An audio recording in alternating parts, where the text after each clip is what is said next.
My name's Grace McCallum. I'm really happy to be here. I'm going to talk about the Swedish music wonder, but more specifically the Swedish MusicTech wonder, which has just emerged in the last few years.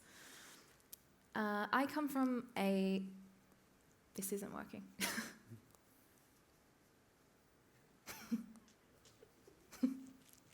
Okay, good. Thanks.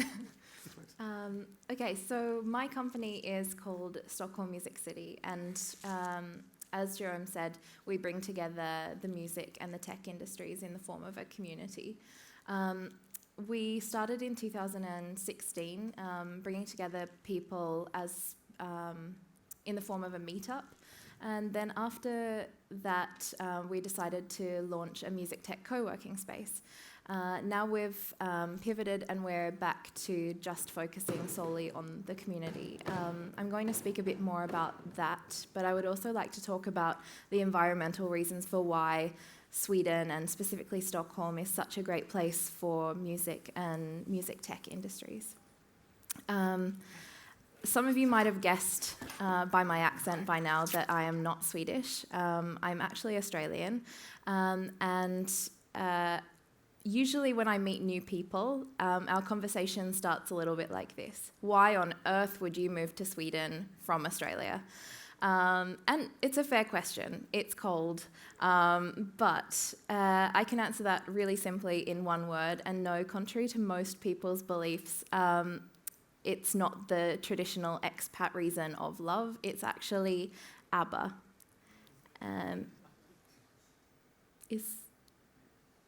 Okay. So in 2014, it was the 40th anniversary of ABBA winning Eurovision. And I was a university student in Tasmania, of all places. And I saw that the newly opened ABBA, the museum in Stockholm, was putting together a big ABBA choir. And having loved them since I was about 2 or 3 years old, I decided that this was my time to shine. This was my competition. Didn't actually expect to win, but it was picked by Benny and Björn from ABBA and ABBA the Museum, and they flew me to Stockholm, and there I stayed. I went back to Australia for about a year, and I got my dream job as a journalist for the ABC, our public broadcaster. But I just could not stop thinking about Sweden and the music industry and the potential that existed there. And during the week that I spent there initially, I pinpointed 3 reasons for this success in the music industry. And what I've learnt now after getting into music tech is that those reasons for the Swedish music success, or the Swedish music wonder as it's been called, are the same reasons that Sweden has been successful in the music tech industry. So first of all, the first category is role models. So in Sweden, it's really common for within the music industry, but in society in general, to have role models. And it started with the ABBA effect. So in the music industry in Sweden, that's what it's come to be called as the ABBA effect. That there was this huge amount of success in the 1970s, which led to other bands being able to see what they could become and know that it was possible to succeed from such a small country. I like to think that that has continued in the form of the Spotify effect with music tech companies, and we've seen patterns of more and more music tech companies knowing that it's possible to start small in Sweden and go global. This is a video that sort of exemplifies these role models and the way in which they play a part in people's careers in music and music tech.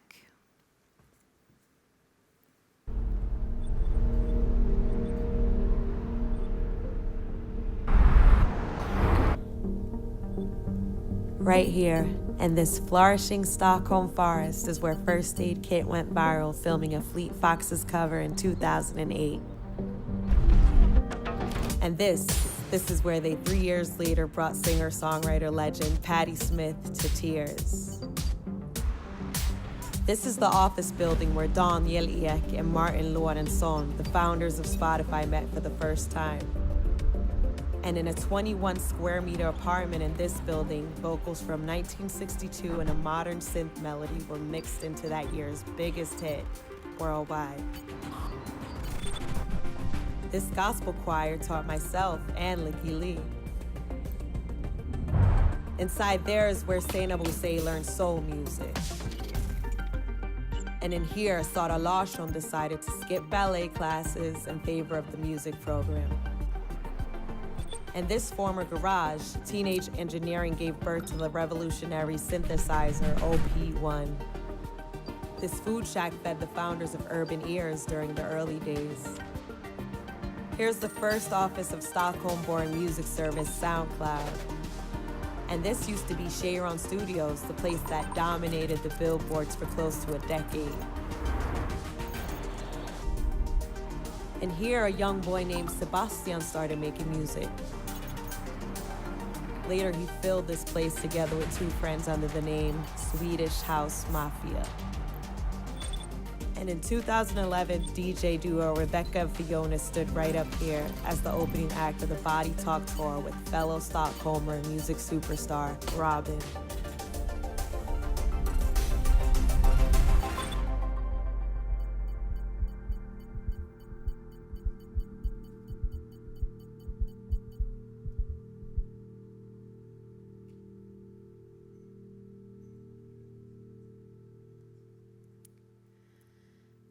So I think that you can clearly see that this exemplifies the Swedish music and music tech environment and ecosystem in which we're operating. Next slide. Thank you. So the second key success factor that I identified was collaboration. So you can see, even from the 70s, 80s, 90s, those big Swedish acts that we all know, ABBA, Roxette, Ace of Base, the Cardigans, they were all collaborating in different ways. And even when ABBA were at the heights of their fame in the mid-70s, then we saw that they were producing other lesser-known people's albums, they were doing backup vocals, and it's this huge collaborative effort in Stockholm and in Sweden to work together and rather than compete. It's the same in the music tech scene. So this is representative of our Swedish music tech ecosystem. Most of these companies are Stockholm-based, and I think this visualization actually really shows how dependent each component is to the other. I mean, what would an event be without production and creation, and what would event tech be without hardware? So I think it shows that everybody is like really willing to collaborate. We've seen Spotify just acquire Soundtrap, two Swedish companies, and we've seen companies such as Mind Music Labs working together with people who may have before actually been considered by outsiders as rivals, but actually they're working together with people like Propellerhead and Ableton. The third factor is the culture of music and innovation which exists in Sweden.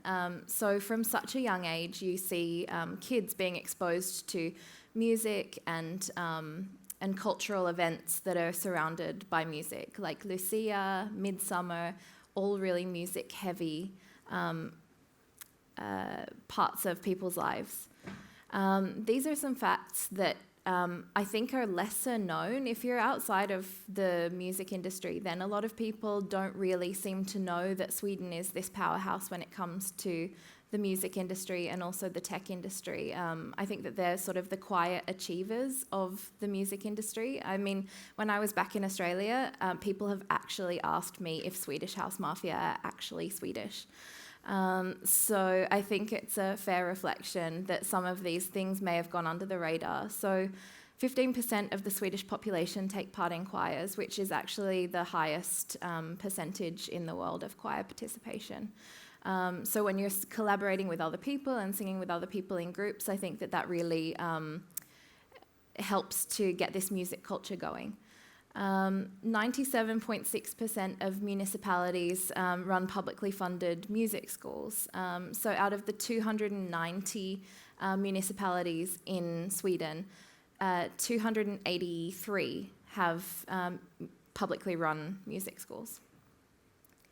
And it's also been attributed to Max Martin's success and other people who have made their careers big within Sweden, that they've attended these music schools basically for free or for a small amount of money.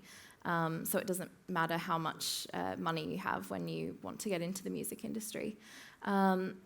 So 120 million euros is allocated annually by the Swedish Arts Council to artists at the start of their careers. I think that sort of speaks for itself in terms of the impact it can have on an artist's career. 40%. There's been a 40% increase in the Swedish music industry between 2009 and 2015. And I mean, it's been 4 years since they've measured this. So in another couple of years, when the next report comes out, I'm sure that will have increased exponentially. 25% of the music on the Billboard Top 100 chart has a Swedish writer. Often songwriters go under the radar a lot of the time, and I think that this is a huge feat for a country as small as Sweden to have that higher percentage.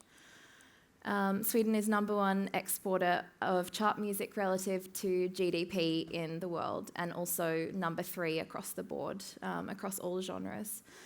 In terms of tech, I think that we see that Sweden is like a nation of early adopters. So we've come to be known as a unicorn factory, which means that we produce more unicorn companies, billion-dollar companies per capita than any other region in the world after Silicon Valley. So when you combine these the traditional music industry and the success that we've had there, and then we combine it with the tech industry, there's definitely a need for a community that supports that. So that's where I come to STHLM Music City. So as I said, we formed STHLM Music in 2016 initially, and we started as a series of meetups just to bring people together. It grew and grew into this movement of people who wanted to collaborate and innovate together. We have music creators, we have entrepreneurs, music tech companies, small music tech companies, bigger ones, and I think that when you look at the reasons that Sweden has been successful in music and in tech, the mentorship and the role models, that's characterized our growth, I think, because within our community, we set a standard for mentorship. So we want the young artists and the young music tech creators to be supported by the people who've gone before them, and in turn offer that to the next generation. So I think you should get in touch with us. Our core values are about co-creation and collaboration and innovation. So I think a lot of you guys sitting here today obviously value those things coming to a conference like this. And we would be really happy to co-create. We're a company that's based out of Stockholm, but we're a global company. So we have connections with Colombia, Taiwan, lots of different places. And we would really like to connect with a lot more people. So thank you.